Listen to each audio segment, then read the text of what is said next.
The missing persons case of Bryce Laspisa. Bryce Laspisa was born on April 30th, 1994, to his parents Mike and Karen Laspisa. Growing up in Illinois, he attended Naperville Central High School, from which he graduated in 2012. After this, he and his family relocated to Laguna Niguel, California. With the ability to light up the room with his charisma, Bryce had many friends.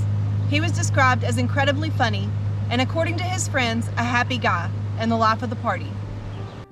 Bryce was a talented artist with the ability to draw and build. He pursued his interest at Sierra College in Rocklin, California, where he was a sophomore. Through courses in individual and graphic design, he was able to develop an extensive portfolio to showcase his work. While at college, in his freshman year, he met his then-girlfriend, Kim Sly, who he is said to be very respectful towards. Around August 28, 2013, Bryce's friends began to notice a shift in his behavior. His roommate was especially concerned and called his mother Kim to fill her in on what was going on. He said Bryce was acting strange and had unexpectedly broken up with Kim over text. He also said that Bryce had indicated something was bothering him, but no one had been able to figure out what. According to the roommate, his behavior had changed after he and a friend had spent a night playing video games while taking an ADHD drug to stay awake. A couple of hours after getting the call from her son's roommate, Karen got a call from Bryce. He had driven to Ken's place in Chico, California, approximately 90 miles from his apartment.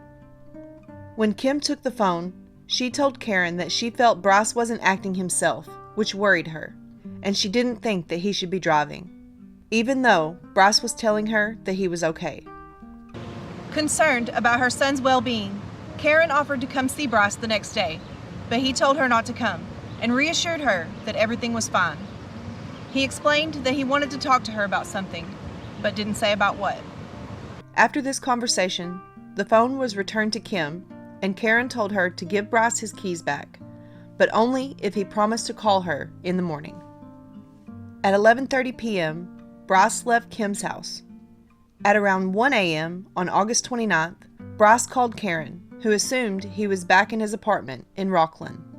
However, cell towers would show that he had been heading further south, past Sierra College and towards the mountains. Later that morning, his parents got a message from their auto insurance provider, informing them that Bryce's car needed roadside assistance. Worried, Kim called her son's roommate, who informed her that he didn't return home the night before. In their search for clues, Mike and Karen noticed a change on their credit card statement from Buttonwillow, California, an area known for being a truck stop off Interstate 5.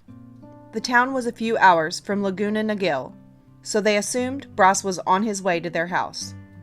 At 9 a.m., Mike traced the charge to Castro Tire and Truck, a repair shop near the freeway.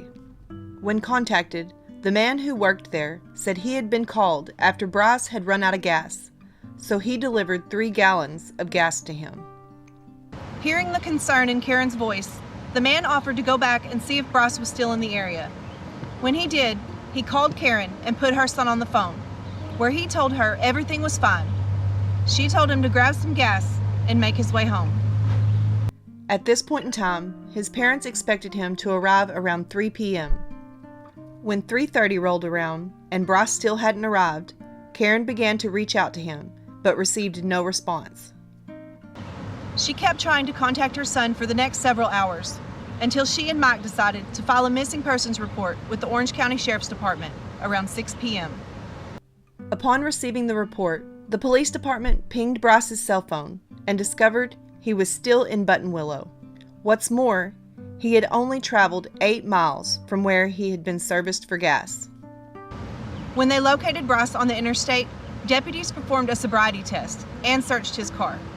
They found no evidence of drugs or alcohol and felt Bryce was acting normal, as he was nice, talkative, and alert.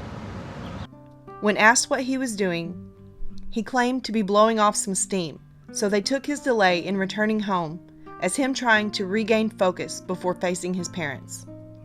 When told he needed to call his mother, Bryce was reluctant at first, so the deputies dialed her number and put him on the phone with her. When Karen asked them if they felt he was okay to drive, they were confident that he was, and left him to make his own way home. A few hours later, with Bryce still not home, Karen called the man at the repair shop, who once again offered to go check on her son. When he arrived at the place where Bryce was last seen, he found him still there and offered to follow him until he made it to the interstate. Approximately 30 minutes later, Bryce was back on the road, driving towards his parents' home. Over the next couple of hours, Bryce and his parents kept in contact over the phone, asking him to name any landmarks or street signs that he saw, trying to gauge how long it would take for him to arrive. However, he was reluctant to do so, saying he didn't see any. At 2:09 a.m. on August 30th, Bryce called Karen and told her he was pulling over for the night because he was too tired to keep driving. At 8 a.m., the doorbell of the Laspisa home rang. When they opened the front door, a California Highway Patrol officer met them and asked if they owned a 2003 beige Toyota Highlander.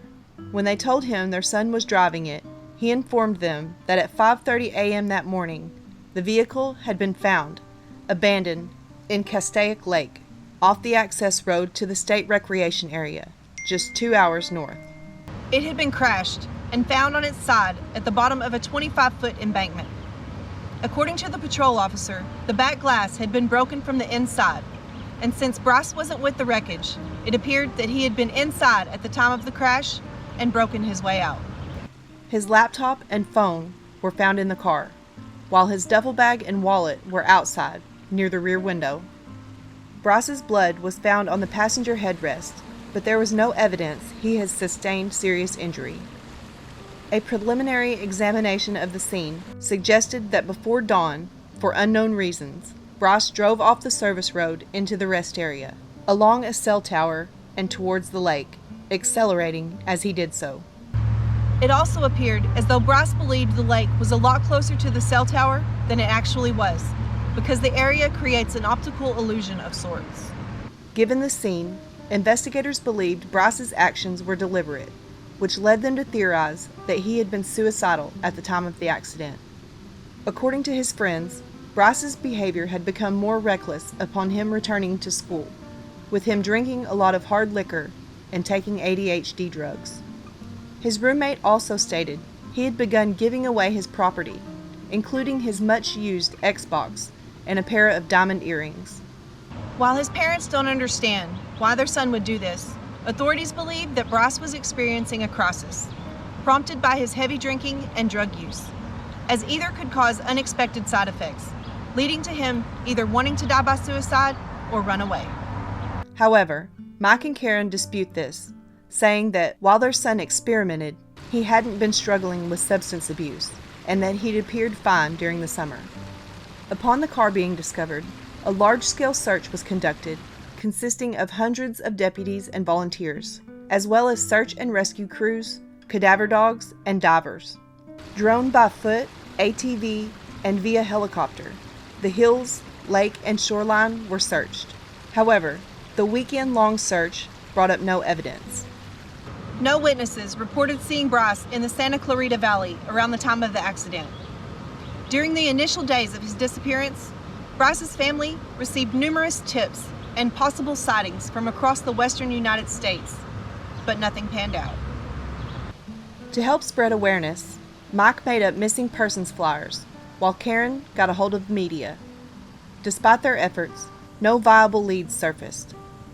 When asked about Bryce's mindset before his disappearance, the pair said he sounded lucid whenever they spoke with him, and they shared that they felt like he wouldn't have walked away from the accident willingly, as he wasn't known to hitchhike or enjoy outdoor activities.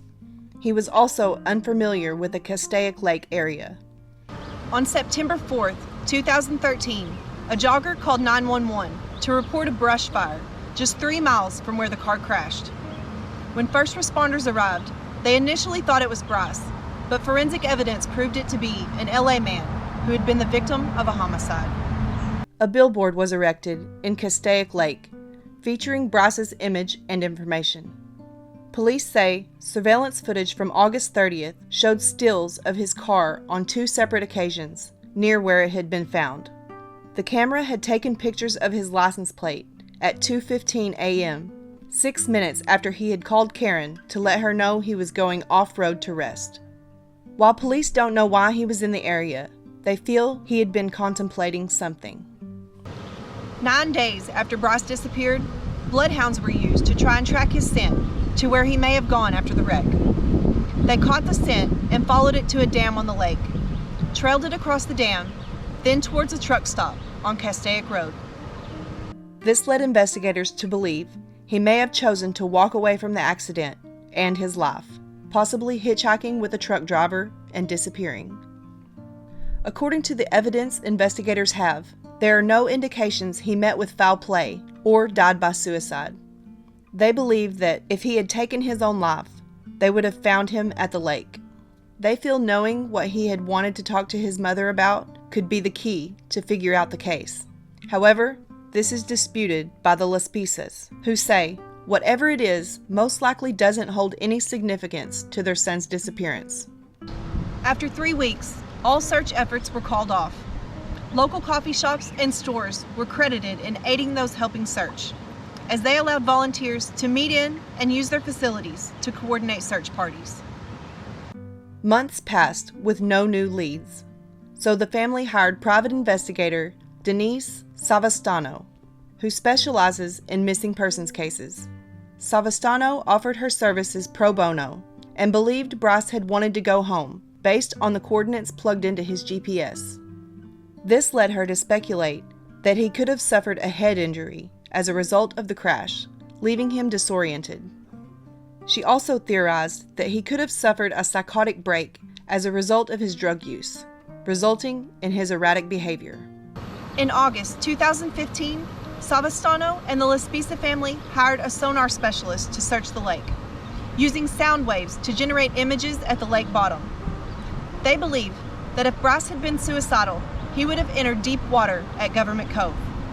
However, 2 12-hour days turned up no new evidence. The family is currently offering a $5,000 reward for information leading to the return of their son. Bryce's license, social security number, fingerprints, and passport have been uploaded to the nationwide missing persons system. His dental records are also available. Here are some theories. The initial theory, held by those investigating Bryce's disappearance, and one some still hold to be true, is that he died by suicide. This is substantiated by his erratic behavior in the days before he went missing, such as him giving away his possessions and refusing to leave the Buttonwillow area, as well as the car wreck, which shows evidence having been done intentionally. This theory tends to be one both the family and investigators have turned away from. The second theory is Bryce willingly walked away from his life. Investigators are convinced that Bryce is still alive and doesn't wish to be found. Bryce's family doesn't give credence to this theory, saying their son would never run away. They also feel he would have been open with them if anything had been on his mind or bothering him. In the third theory, Mike and Karen, along with the private investigator, believe Bryce is still alive and is possibly suffering from a head injury. According to them, the injury could have caused amnesia, resulting in him not knowing who he is. This would explain why he hasn't tried to reach out to them. The aftermath. Karen has shared that not knowing the location of her son is worse than him being dead. Numerous vigils have been held in order to keep Bryce's case in the public's eye.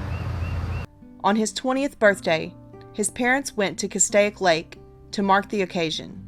In order to help bring in new leads, the Laspisas set up the Find Bryce Laspisa Facebook page. Bryce Laspisa went missing from Castaic, California on August 30th, 2013. He was 19 years old and was last seen wearing white cargo pants, a blue and white checkered shirt, and size 12 red and white Nike shoes. At the time of his disappearance, he was 5 foot 11 inches tall and weighing approximately 170 pounds. He has red hair and green eyes and has a tattoo of a Taurus bullhead and his birthday in numerals on his upper left arm. His ears are also pierced. Currently, his case is classified as endangered missing. If alive, Bryce would be 29 years old. If you have any information regarding the case, you can contact the Los Angeles County Sheriff's Office at 323-890-5500 or the official tip line at 949-292-4400. Tips can be submitted through email via findbrycelaspisa@gmail.com. Thanks so much for watching my video. If you haven't already, subscribe and hit the notification bell. Here's another video to check out in case you missed it, and here's a playlist of all my videos.